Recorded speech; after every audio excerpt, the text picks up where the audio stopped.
7 yata, 8 yung motor yung nandun. Nauna yung mga anak ko doon sa ano. Susunod namin pupuntahan ni Peñaranda raw. Ayan, dito kami nagkita-kita sa ano ba lugar to. Lugar din to ng Nueva Ecija, pero nakalimutan ko yung lugar. Nauna na sila, yun ang mga nakamotor. Careful. Ayan. Ewan ko ba kung anong naisip ng mga to. Tinanghali na kami, ang layo pala na pupuntahan. Joyride kuno, joyride. Hindi naman naka-joyride lahat, naka isang Kia kami. Tapos walong motor. Ah.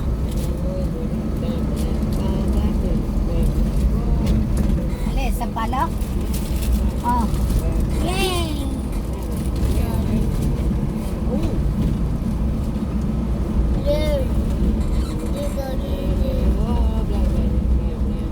Ay, nasa ulihan si Jefferson, asawa ni Early.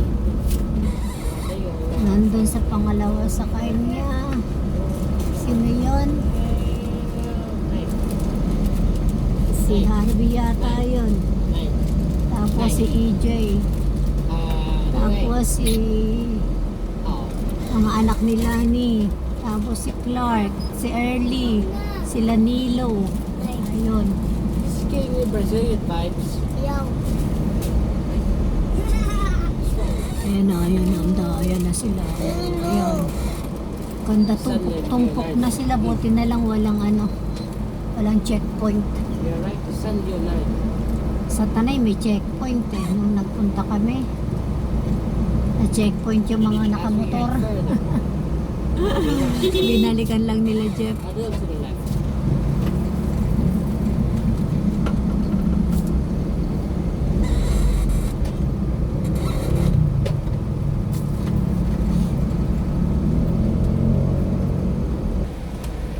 Daddy.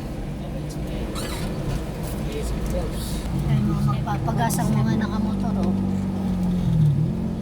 Pagas sila. Alright, we got right. We got it right. Yan lahat sila. Yan, mga ano ko yan.